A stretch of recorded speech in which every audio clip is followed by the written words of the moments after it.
ये स्टोरी है 75 years old Jimmy Pritchard की, जिनका बेटा FBI एजेंट है। जब रूम में आता है तो अपने फादर से कहता है कि इतनी ऊंची आवाज में आप म्यूजिक सुन रहे हैं, ऐसे अच्छा नहीं लगता कि आप इतनी ऊंची आवाज में म्यूजिक चलाएं। तभी वहाँ पर एक लड़की भी आ जाती है। ड्यूवल के फादर उसको बताते हैं ये लड़की अक्सर उनके घर आती रहती है। इसके बाद हमें दो ट्विंस को दिखाया जाता है, एक बहन और एक भाई। इसमें जो भाई है वो अक्सर जानवरों पर एक्सपेरिमेंट करता रहता है और इसका नेक्स्ट एक्सपेरिमेंट इंसानों पर होगा। वो ऐसा इसलिए करता है जो इसकी बहन जिसका नाम मैरी है उसको कैंसर है और उसको बचाने के लिए वो अक्सर ऐसे एक्सपेरिमेंट करता रहता है। इस लड़के का नाम ऑटो है। इसके बाद हमें बूढ़े आदमी के घर में दिखाया जाता है। जिमी अपने घर में कोई चीज ढूंढ रहा होता है, तभी उसको ऐसा लगता है जैसा कि उसके घर में कोई एंटर हो गया है। जब वो अपने बेटे के ऑफिस में जाता है तो वहाँ पर उसको एक आदमी नजर आता है। वो आदमी वहाँ पर कोई चीज ढूंढ रहा होता है। जिमी उससे पूछता है कि तुम यहाँ पर क्या कर रहे हो। तभी दूसरा आदमी भी वहाँ पर आ जाता है और ये दोनों आदमी मिलकर जिमी को टॉर्चर करते हैं।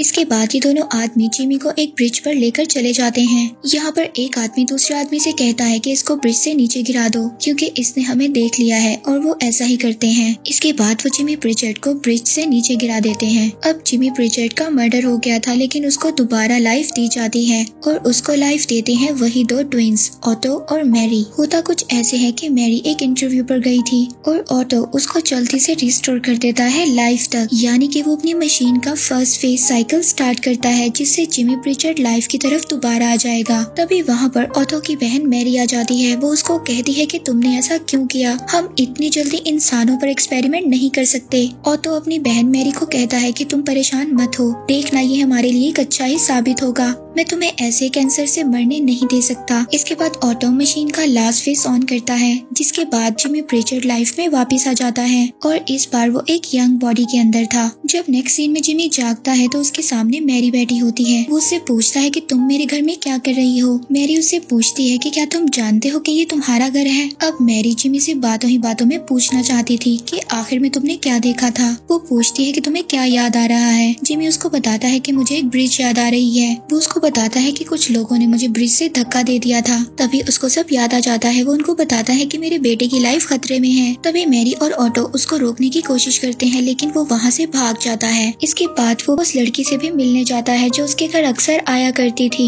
जब वो बूढ़ा था, यानी कि पहली लाइफ में था। और जब वो उसका लैपटॉप यूज करता है तो उसके लैपटॉप में मैरी आ जाती है। वो उसको कहती है कि तुम ऐसा क्यों कर रहे हो, तुम वापस आ जाओ। जिमी उसको कहता है कि मुझे अपने बेटे को बचाना है और उसके लिए मैं बहुत ज्यादा एविडेंस इकट्ठे कर रहा हूँ। मैरी उसको कहती है कि तुम वापस आ जाओ और इन सब में मैं तुम्हारी मदद कर सकती हूँ। और अब मैरी ऐसा ही करती है। जब वो वापस आ जाता है तो वो जिमी को एक बैंकक्रप्ट के बारे में इन्फो देती है। वो उसको बताती है कि तुम्हारे बेटे का ही पार्टनर बैंकक्रप्ट है, उसने तुम्हें भी मरवाया है और अब वो तुम्हारे बेटे को भी मरवा सकता है। ये सब सुनने के बाद जिमी जल्दी से अपने बेटे के पास जाता है और उसको वो फाइल दिखाता है, लेकिन जिमी का बेटा उससे पूछता है कि तुम कौन हो। वो अपने फादर को नहीं पहचान पाता क्योंकि वो इस वक्त एक यंग बॉडी में था। वो अपने बेटे को कहता है कि मैं तुम्हें बस इतना बता दूं कि मैं तुम्हारे फादर के लिए काम किया करता था और वो एक बहुत ही अच्छा इंसान था, मगर उसका बेटा कुछ भी मानने के लिए तैयार नहीं था। वो उससे फाइल लेता है और वहाँ से चला जाता है। अब जिमी प्रिचर्ड का बेटा ये फाइल जाकर अपने चीफ को दिखाता है जो असल में उस बैंकक्रप्ट से मिला हुआ था, और वो अब उससे कह देता है कि इसके बेटे को मरवा दो। जिमी के बेटे को दो लोग आकर किडनैप कर लेते हैं जो उसको मरवाना चाहते थे।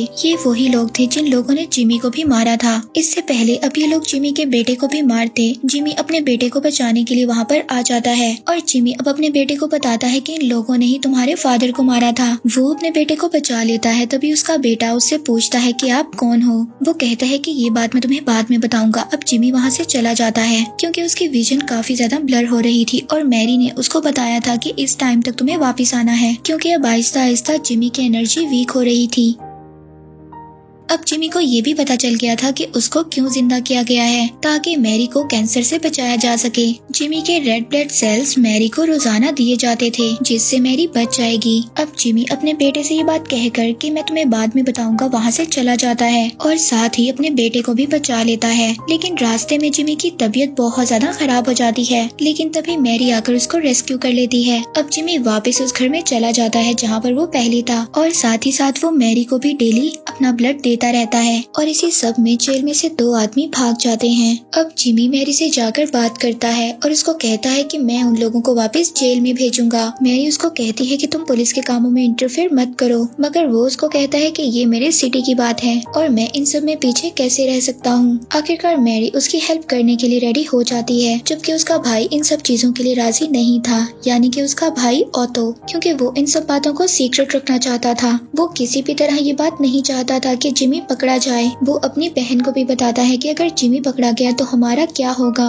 मगर मैरी ये बात नहीं सुनती और ये दोनों अपने मिशन पर जारी रहते हैं। अब जिमी इन दोनों मर्डरर्स को ट्रैक डाउन कर लेता है मैरी की हेल्प से और साथ ही साथ अपने बेटे के पास भी जाता है। उसको बताता है कि मैं तुम्हारा भाई हूँ और कहता है कि मैं तुम्हारी फैमिली से हूँ और साथ ही साथ अपनी पोती से भी मिलता है और बहुत ज्यादा खुश हो जाता है। इस सीरीज के 3rd एपिसोड में हमें दिखाया जाता है एक FBI साइंटिस्ट जिमी के बेटे को बताती है उसका ट्रांसजेनिक मटेरियल मुझे काफी ज्यादा पजलिंग लग रहा है, मगर वो तुमसे मैच करता है। ऐसा इसलिए था क्योंकि जिमी के बेटे को अब भी उस पर शक था। उसको ऐसा लग रहा था कि ये मेरा भाई नहीं है। इसके अलावा एक कोल प्लांट पर एक प्रोटेस्ट होता है जिसमें काफी ज्यादा लोगों को कुल्हाड़ी से मार दिया जाता है, लेकिन इस सब के फुटेज मिसिंग थे जिसकी वजह से पुलिस को काफी ज्यादा प्रॉब्लम हो रही थी। यहाँ पर जिमी को शक होता है कि इस कंपनी के CEO ने ही इस क्राइम के फुटेज को छुपाया है। जिमी इस बार फिर मैरी की हेल्प लेना चाहता था, लेकिन उसका भाई इन सब के लिए इनकार कर देता है। लेकिन मैरी कहती है कि मैं जिमी की हेल्प जरूर करूंगी, अगर मेरी वजह से दूसरे लोगों का फायदा हो जाए तो मैं इस काम को जरूर करूंगी। इसके बाद मैरी जिमी को लेकर उस CEO के पास जाती है और वो उसको कहती है कि ये आदमी तुम्हारी सेफ्टी के लिए है और इसको तुम ऐसा सेफ गार्ड भी रख सकते हो, और साथ ही साथ वो उसको एक लुकिंग ग्लास भी ऑफर करती है जिससे वो अपनी सिक्योरिटी को और भी अच्छा बना सकता था। मगर उस कंपनी का CEO इनकी बात नहीं मानता और इन लोगों को वहाँ से जाने के लिए कह देता है। इसी दौरान जिमी का बेटा ऑटो से मिलने के लिए चला जाता है। वो जिमी के बारे में उससे कुछ सवालात करता है क्योंकि उसको अभी भी जिमी पर शक था। इनकी मशीन जिसका नाम ऑर्थर था वो जल्दी से मैरी ऑटो को इसके बारे में बता देती है। तभी जिमी जल्दी से जाकर अपने बेटे को बातों में लगा देता है। वो उसको कहता है कि मैं तुम्हें केस के अकॉर्डिंग और भी चीजों को बता सकता हूँ जो चीजें तुम्हारे काफी काम आएंगी। दूसरी तरफ CEO डेविस होम को ये बात पता चल जाती है कि उसका बेटा ही है जिसने काफी ज्यादा प्रोटेस्टर्स को कुल्हाड़ी से मारा था। दूसरी तरफ जिमी और उसका बेटा मैरी की हेल्प से अशर के पास्ट का पता लगा लेते हैं। अशर वही आदमी था जिसने उन प्रोटेस्टर्स को मारा था। इसके अलावा एक लड़की भी थी जो अशर के लिए काम किया करती थी। यहाँ पर जिमी उस लड़की का पीछा भी करता है और उसका वॉलेट चुरा लेता है। इस वॉलेट से उनको ये भी पता चलता है कि ये लोग टाउन को छोड़ रहे हैं क्योंकि ये लोग यहाँ से भागना चाहते थे, मगर ये लोग इतनी आसानी से इनको भागने नहीं देंगे। जिमी इस लड़की का पीछा करता है जो कि डेविस के चैट के पास पहुँच जाती है और वहाँ से ये लोग भागना चाहते थे। जिमी उनको रोकने की कोशिश करता है और वहीं पर जिमी और अशर की काफी ज्यादा फाइट हो जाती है। तभी वहाँ पर जिमी का बेटा ड्यूवल भी पहुँच जाता है। वो लड़की जो अशर के लिए काम करती थी वो ड्यूवल पर फायर करती है जिमी के बेटे पर, मगर जिमी फौरन अपने बेटे को बचा लेता है और कहता है कि इस लड़की को कार में लेकर जाओ मैरी गुडविन के पास। यहाँ पर वो किलर को भी पकड़ लेते हैं और जिमी अपने बेटे को सारी की सारी सच्चाई बता देता है। वो उसको बता देता है कि कैसे वो मरा था और किसने उसको मारा था और वो आज कैसे जिंदा है एक यंग बॉडी के अंदर। वो अपने बेटे से सॉरी करता है कि मैं एक अच्छा फादर नहीं बन सका और मैरी भी जिमी के बेटे को सब कुछ सच बता देती है। जिमी अब अपने बेटे को बचाने के लिए खुद गोली खा लेता है। इसके बाद जिम का बेटा जब इसको मैरी के पास लेकर जाता है तो मैरी भी जिम की सारी सच्चाई ड्यूवल को बता देती है, मगर उसके बेटे को इस बात का यकीन नहीं आता। वो इस बात को एक्सेप्ट नहीं कर पाता कि ये नौजवान आदमी ही उसका बाप है जो कि मर चुका था। ड्यूवल घर भी जाता है तो वो काफी ज्यादा अपसेट होता है और जब उसकी बेटी भी अपने दादा के बारे में बातें कर रही होती है तो वो अपनी बेटी को भी गुस्सा करता है और कहता है कि तुम ऐसी बातें मेरे सामने मत करो। ड्यूवल अपनी वाइफ को भी ये सब कुछ बता देता है। दूसरी तरफ जिमी इस बात को डिसाइड करता है कि अब मैं अपने बेटे की हेल्प उस केस में करूंगा जिस केस को वो हमेशा ओपन करना चाहता था, जिसके बारे में वो इन्फो लेना चाहता था, मगर जिम ने ही अपने बेटे को मना किया था कि ये केस तुम मत करो। जब वो बूढ़ा था ये केस एक लड़की का था जिसको बहुत ज्यादा ड्रग्स दी गई थी। इस लड़की का नाम कैरविन था और यहाँ पर इन्हीं 2 ट्विंस की मदद से यानी कि मैरी और ऑटो की हेल्प से जिम उस लड़की की नोटबुक को हासिल कर लेता है और साथ ही वो मशीन ऑर्थर जो ये सब कुछ बताती है मिरर में नजर आती है है वो इनको बताती है कि 3 लोग और भी हैं जिनको ओवरडोज किया गया था, और इनको ये भी बताया जाता है कि वहाँ की एक यूनिवर्सिटी है,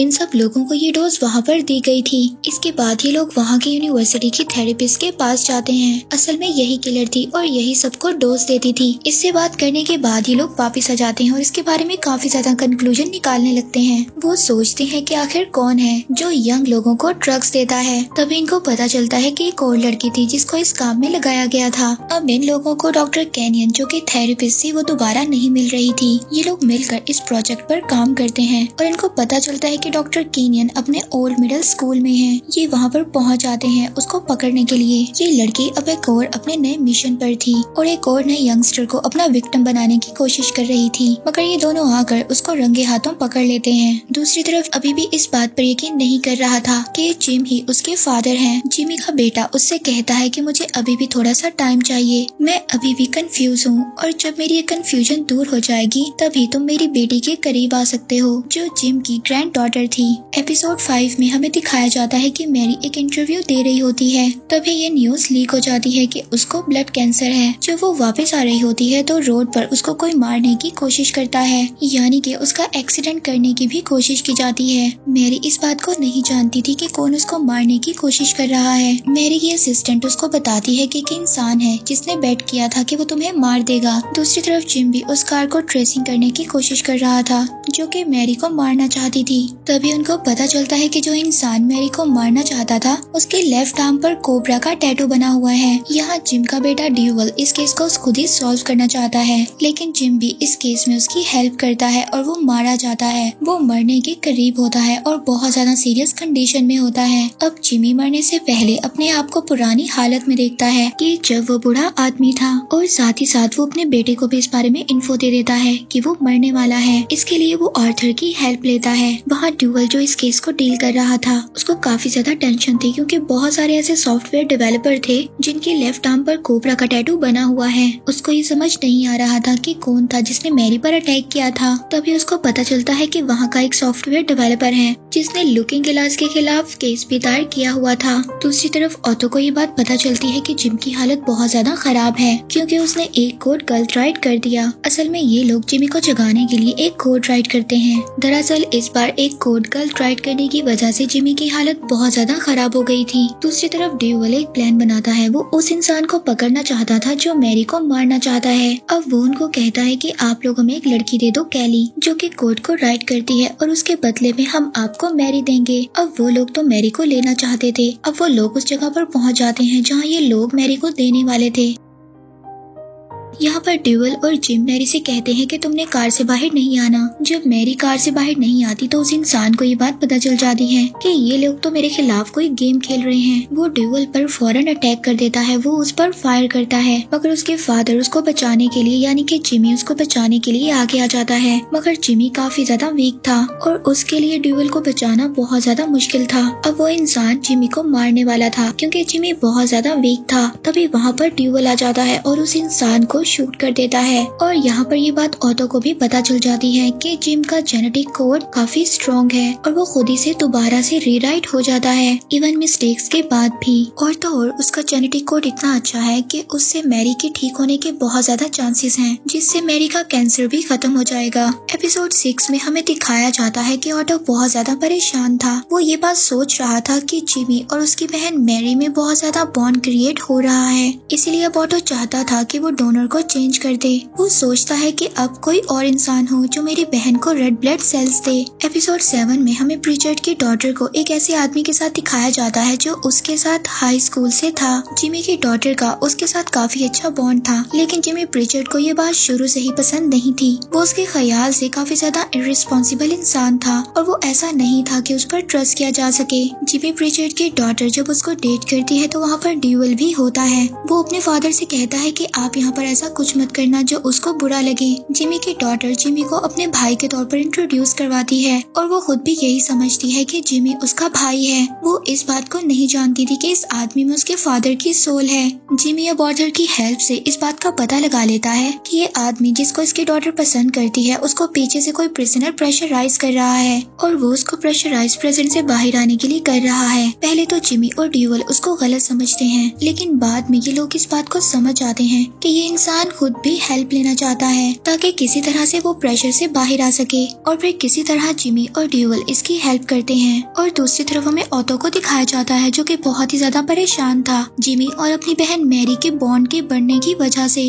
क्योंकि जिमी और मैरी की बॉन्डिंग बहुत ज्यादा स्ट्रॉन्ग हो गई थी। उसको ये बात अच्छी नहीं लगती कि कोई और मैरी के इतना करीब आए। इसी तरह उन दोनों के बीच काफी ज्यादा लड़ाइयाँ होती रहती हैं और उन दोनों का बॉन्ड बहुत ज्यादा वीक हो जाता है ऑटो और मैरी के दरमियान का। अब मैरी की असिस्टेंट ऑटो के लिए काम करती थी और वो मैरी के दिल में जिमी के बारे में बुरी बातें डालती रहती है। वो कहती है कि तुम्हें जिमी पर ट्रस्ट नहीं करना चाहिए। दूसरी तरफ मैरी बहुत ज्यादा खुश थी क्योंकि उसका ब्लड कैंसर बहुत ज्यादा कम हो रहा था और ये सब कुछ जिमी प्रिचर्ड के ब्लड की वजह से था। एपिसोड 8 में हमें दिखाया जाता है कि प्रिचर्ड का पास्ट वापस आ जाता है और वो ऐसे कि उसकी एक फ्रेंड होती है जिसने एक क्राइम को किया था, मगर जिमी प्रिचर्ड ने उसका वो क्राइम छुपा दिया था क्योंकि उसे अपनी फ्रेंड पर काफी ज्यादा ट्रस्ट था, क्योंकि उसने एक लड़के को मार दिया था और जिमी प्रिचर्ड ने उसका ये क्राइम देख लिया था, लेकिन वो उसका ये क्राइम छुपा देता है। लेकिन काफी टाइम के बाद उनकी सिटी में काफी ज्यादा लोगों को ओवरडोज देकर मारा जा रहा था। यहाँ पर जिमी प्रिचर्ड को शक हो जाता है कि उसकी फ्रेंड ने ही ये सब कुछ किया है। वो ऐसे कि एक लड़का उसके साथ कार्ड्स खेला करता था।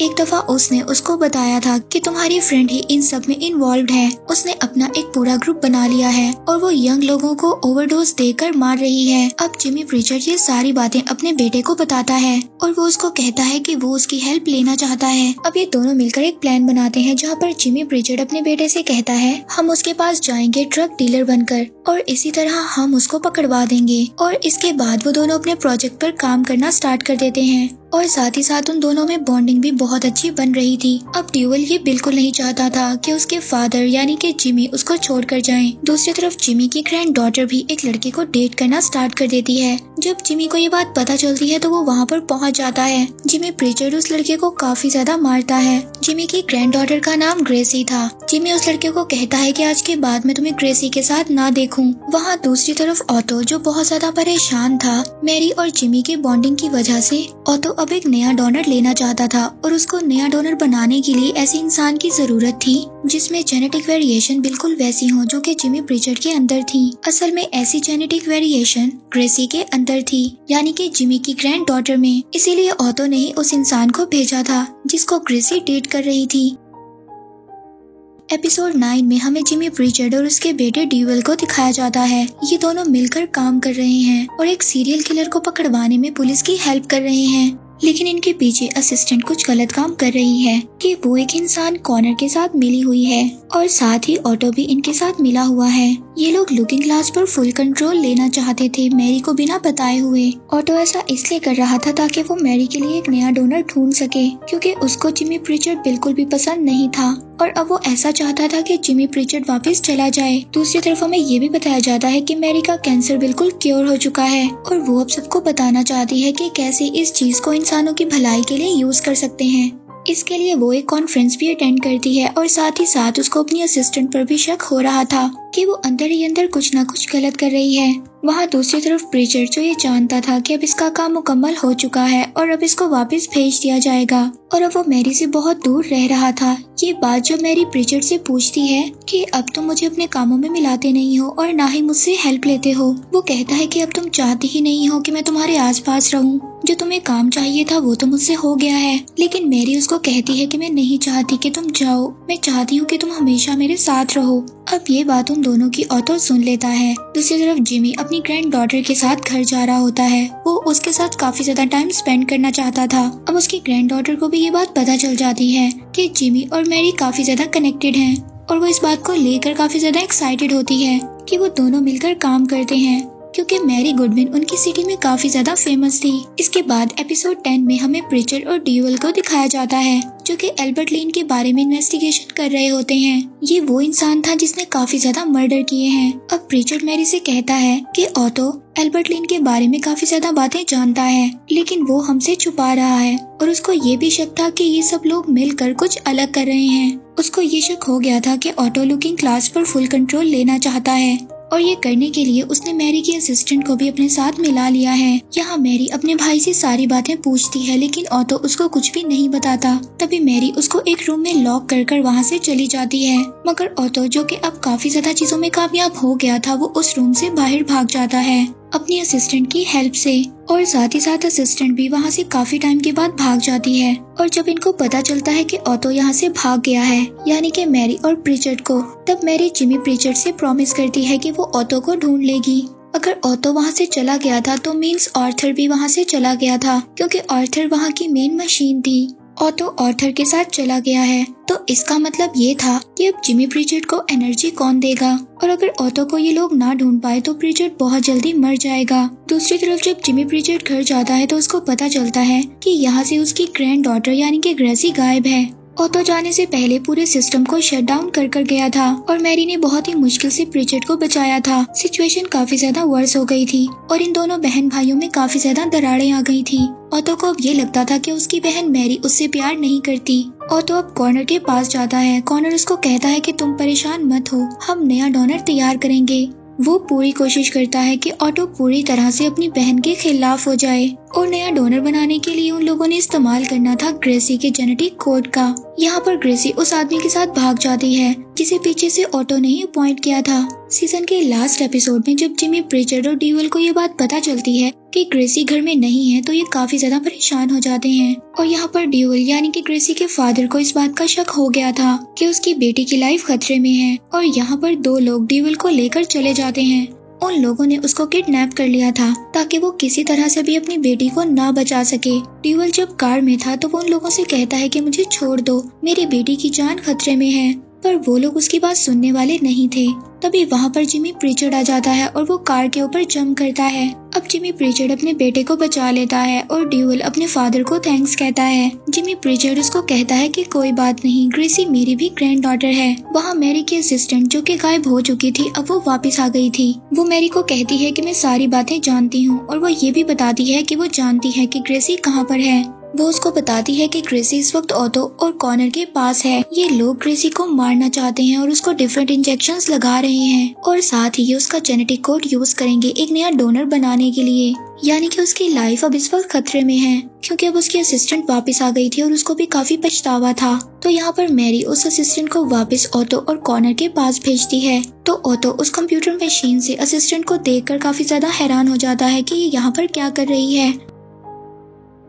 इसके बाद वो असिस्टेंट से पूछते हैं कि तुम यहाँ पर क्यों आई हो, तुम्हें यहाँ पर नहीं आना चाहिए था, और एक आदमी को इसकी निगरानी पर खड़ा कर देते हैं कि इसको यहाँ से हिलने मत देना और अगर ये यहाँ से कहीं जाए तो इसको मार देना। दूसरी तरफ जिमी प्रिचर्ड और ड्यूअल भी वहाँ पर पहुँच जाते हैं। अब ऑटो और कॉर्नर को इस बात की खबर हो गई थी। वो ग्रेसी को लेकर जल्दी से दूसरे रूम में चले जाते हैं ताकि वो लोग उस पर टेस्ट कर सकें। यहाँ पर ड्यूअल और प्रिचर्ड उस रूम में पहुँचते हैं जहाँ पर ग्रेसी को रखा गया था, तो वहाँ पर ग्रेसी नहीं थी। अब ड्यूअल काफी ज्यादा परेशान हो जाता है कि ग्रेसी कहाँ पर है।